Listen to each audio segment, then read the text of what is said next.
The Caped Crusader, the Dark Knight, the man, the myth, the legend, Batman, has become without a doubt the greatest comic book character ever created. People can talk about Superman, Wonder Woman, Iron Man, or Spider-Man, but people will always come back to Batman. There are a ton of reasons why Batman is so popular, but that popularity has led to the creation of tons of movies featuring the Dark Knight. Because of the numerous Batman films created for the DC animated universe, I'm only going to be ranking the theatrically released Batman films. I'm also only going to be reviewing the Batman films which feature Batman as the main character, which means I'm not going to be ranking Joker or Justice League. Before we get started, don't forget that this is my personal ranking of the films, which means you'll probably disagree with me, which is great. I'd love if you'd share your ranking of the Batman films down in the comments. And if you like the list, don't forget to leave a like. It really helps out the channel and helps other people find the video. Without further ado, let's jump into it. Starting out at the bottom of the list is Batman and Robin. You know a movie is bad when the director, Joel Schumacher, apologized for making the movie 20 years after it was released. If I disappointed them in any way, then I really want to apologize, because it wasn't my intention. I mean, what can be said about this movie? I mean, it's just a train wreck. The goofy visuals, the insane plot, the terrible puns. What killed the dinosaurs? The Ice Age! All right, everyone. Chill. Night. Hell. Breathe us over.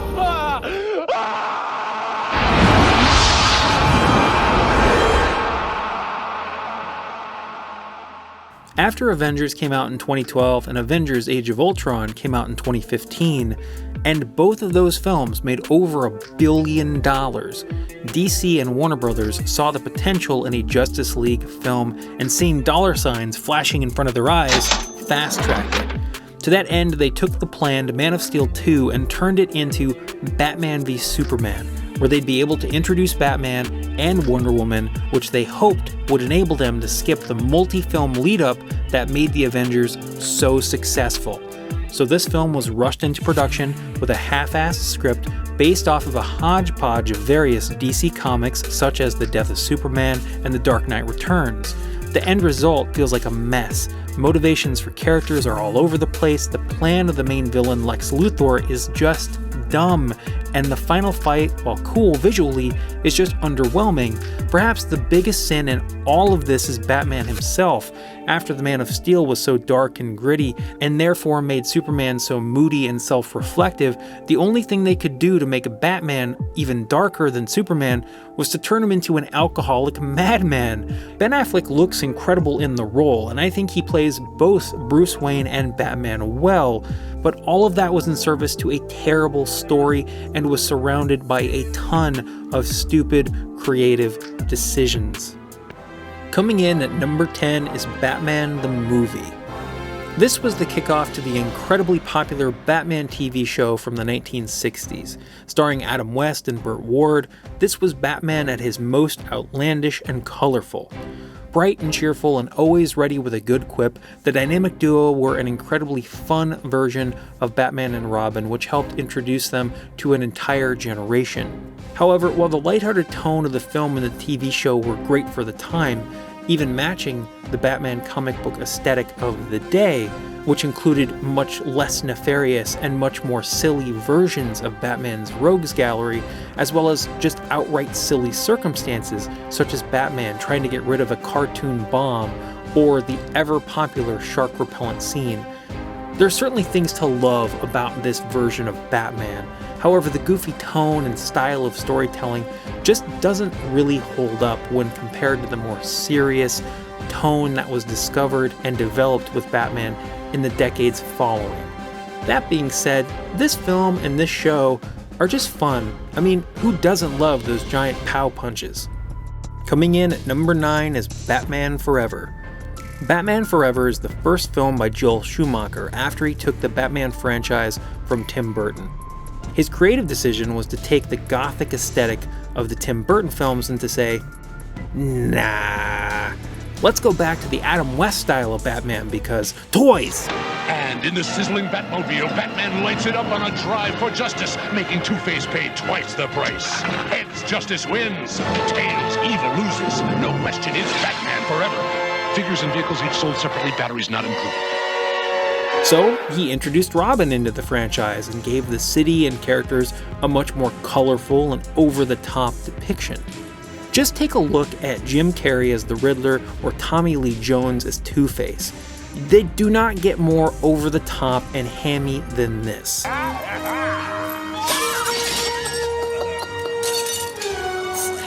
Here's a good one. No. There is a good one. While this film's visual tone and more childish representation of Batman can be off-putting, it was nice to see some story elements explored on screen. The psychological exploration of Bruce Wayne was interesting, as well as getting a more serious depiction of Robin on screen and his origin story. This film has a lot of flaws, but there are some good moments sprinkled throughout. Val Kilmer is perhaps the weakest part of this film, as I don't think he is a particularly good Bruce Wayne or Batman, which probably explains why he was only in one Batman film. Number 8. Batman: The Killing Joke. Batman: The Killing Joke is an adaptation of the incredibly popular comic of the same name. This film was originally intended to be another inclusion into the generally impressive and ever-expanding DC animated universe of films. However, at the 11th hour, they decided to give this film a theatrical release. That's probably based on the fact that the original comic was just so influential and continually popular, as well as the return of both Mark Hamill as the voice of the Joker and Kevin Conroy as Batman prompted fan excitement to go through the roof. The quality of the film itself is only okay, however. The story was padded with an extra opening act, which was supposed to flesh out Barbara Gordon's Batgirl. If you've read the story, you'll understand why that's so important, but it just felt disconnected from the core of the story, and it added extra relationship drama between Barbara Gordon and Bruce Wayne / Batman and the Joker. It made everything feel a little bit messy. Ultimately, the film is okay, but it's largely forgettable, which is a shame since the comic is a real classic. Batman Returns is in the number 7 slot. Batman Returns is the second film by Tim Burton. After his success with the first Batman film, he was given creative control, and in this film, he kicked his gothic artistic sensibilities into overdrive. Every set is dark, brooding, and unsettling, which plays hand in hand with the very damaged and dark villains Catwoman and Penguin that are introduced in this film. Penguin dominates this film for good and bad. This film often feels like a Penguin character study as opposed to a Batman film. The Penguin, however, isn't particularly sympathetic or likable. His motivation is to kidnap and kill children. He callously injures people, and Danny DeVito plays the character with such glee that he ends up feeling like an irredeemable monster. But at the same time, the film spends a ton of its runtime trying to take this horrible character and make him sympathetic to the audience. For me, that simply never worked, and I never agreed with the decisions he makes as a character. This was one of those times where Tim Burton's storytelling focus on socially awkward weirdos being redeemed by the end of all of his films only served to weaken this film. Michael Keaton is still great as Batman, the music is still wonderful, but the story really lets this one down. Not a terrible film by a long shot, but a film that story just never quite works. In the number 6 spot is The Dark Knight Rises. The third installment of the Nolan Batman trilogy is the largest of the 3 films, and also the weakest entry. The large-scale set pieces are bigger and more impressive than ever. The villains' plans are even more massive with more meticulous plotting. The IMAX scenes are more numerous than ever, and the quality of the filmmaking is higher than ever. But where this film falls short is, simply put, the story and the characterizations. As a loose adaptation of the Batman comics No Man's Land and Nightfall, the story tries to juggle a lot of various aspects. The rise of Bane and the fall of Batman, the seclusion of Gotham from the rest of the world, and the relationship with Selina Kyle and Bruce Wayne, an upstart detective trying to coax Batman out of the shadows and back into the world to help save Gotham. There are just so many story threads in this film, and none of them feel fully fleshed out or executed well enough. The film ultimately works and it delivers in a lot of areas, but it never reaches the heights that The Dark Knight managed to hit or the levels of fun and adventure that Batman Begins had. At number 5 is Batman 1989. After the success of the Superman films starring Christopher Reeves in the late 1970s and early 80s, the idea of a big-budget superhero film didn't seem like such a crazy idea. At roughly the same time, Batman was having a storytelling rebirth, with comics such as The Dark Knight Returns, The Killing Joke, and Death in the Family. This darker and much more serious tone, as well as the previous popularity for the character in the 60s, made him the perfect candidate for a film franchise. Tim Burton's take on the character was not comics accurate at all, but his portrayal was undeniably iconic. The Batman theme song from Danny Elfman and the Batmobile design still resonate today. Jack Nicholson's portrayal of the Joker was over the top and insane, exactly how you want it to be. Michael Keaton as Bruce Wayne was perfect, and his Batman was solid, if not a bit strange at times. This film changed superhero films forever, being the first dark portrayal of a superhero and leaning into those gothic themes. Its place in film history and its impact is unquestionable, and I think it still holds up. It's definitely a fun watch. Coming in at number 4 is Batman Begins. This is where the Nolan trilogy kicked off. I don't know how many of you remember, but after the disaster that was Batman and Robin, a lot of people thought Batman as a franchise was completely dead. When Batman Begins was announced as a dark and realistic portrayal of Batman based on the classic comics The Long Halloween, The Man Who Falls, and Batman Year One, everybody was excited but unsure of what to expect. The end result was a film that was realistic in its portrayal of Batman and grounded that superhero mythos directly in our world. Christian Bale's performance as both Bruce Wayne and Batman are perfectly suited to the world Christopher Nolan crafted. The origin of so many of the facets of Batman's world are explained with such care and planning that it all feels completely natural. From where the Batmobile came from to how Batman learned his skills and built his network of helpers and even antagonists, even to something as simple as how he ordered his cowl parts or where the pointy bits on his gloves come from. The care to craft this universe is on display in every page of the script and in every frame of the film. While this is not a perfect comics-accurate version of Batman, it was leaps and bounds closer to the comic book version of the character than we'd seen before. Ultimately, this film is a clean setup for the outstanding sequel, but even on its own merits, this film is just fun and is so carefully crafted that you have to appreciate it. Coming in at number 3 is Lego Batman. After the success of the Lego movie and the comic presence in that film of Batman, the decision was made to make a Lego Batman movie. The end result became a celebration of all things Batman, from the various movie and TV incarnations and even the comic books themselves. Lego Batman had the goal of both celebrating Batman and interestingly cutting at the core of the Batman mythos itself. In the comic fandom, the answer to any question about how Batman could do anything, beat any opponent, or solve any problem always came down to one answer. I'm Batman. I'm Batman. I am Batman.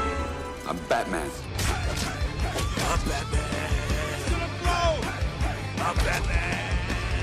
And Lego Batman looks at a world where Batman bought into his own hype, and he believed he was perfect and amazing and didn't need anyone else. This is such a weird meta decision, but it's the kind of story that only the genre-neutral and irreverent Lego style could successfully achieve. This movie was clearly made by people who love Batman, and that love and attention to detail resulted in a movie that is so much better than anyone expected it to be. Coming in at number 2 is The Dark Knight. The Dark Knight, Christopher Nolan's second Batman film, and the movie that spawned 1,001 YouTube movie critics. I could sit here and explain all the things I love about this movie, but we will agree on those things. And instead of doing that, I'm just going to call out the things that always kind of bothered me. The Batsuit, in my opinion, is a downgrade from the first film aesthetically. We went from a badass military-grade armor thing to a cheap-looking BMX biker armor. The Joker is too cool. What I mean to say is he overshadows Batman and Bruce Wayne way too much. Heath Ledger's performance was incredible, and the movie supports that performance in every way possible. But all of that focus and attention came at the expense of Batman and Bruce Wayne's story, which honestly basically boils down to him losing a girl and then rushing around Gotham the whole movie putting out various catastrophes. The thing that kept this film from breaking into the #1 spot for me is that this film is just really heavy. This isn't the kind of movie I can just throw on and watch for fun. This movie feels like a commitment. It requires me to buckle up, mentally prepare, and sit down for a serious, hardcore cinematic ride. I just want it to be a little bit more fun. And The Dark Knight is a lot of things, but one thing I wouldn't call it is fun. And the big finale, the #1 Batman film, is Batman: Mask of the Phantasm. After the first season of Batman the Animated Series and its huge success, the decision was made to create a theatrical film which would explore a love story involving Bruce Wayne. What we ended up getting was an exploration of where Batman started. Through flashbacks, we see a young Bruce Wayne falling in love with a young woman while simultaneously starting his career as Batman. We watch him fumble and stumble both at his first attempts as Batman and with his relationship. This origin story for Batman and this tragic failure to find love for Bruce Wayne helps cement the reality of who Batman really is. In the mix, we get an exploration of the difference between Batman who fights for justice and what he could have looked like if he had simply fought for personal revenge. In a plot that twists and turns along the way, which keeps the audience guessing where it's going, we end up in a place where everything just perfectly clicks together to wrap up the story. In this film, we get those iconic gothic noir visuals from Batman the Animated Series and the incredible performances of Mark Hamill as Joker and Kevin Conroy as Batman. While I think The Dark Knight has incredible filmmaking, it has scenes which are extravagant and over the top and really feel unnecessary to the core story it's trying to tell. It might be the result of it being an animated film, but Mask of the Phantasm feels lean, and every scene is carefully considered. An animation where nothing gets created without it being the best it can possibly be story-wise and art-wise. It makes sense. But that economy of screen time and that storytelling economy gives us an emotional film which explores the darkest parts in history of Batman while giving us great visuals, awesome voice work, and it's delivered quickly and efficiently. I don't think you can ask for more than that, and that's why I think it's the greatest Batman film made so far.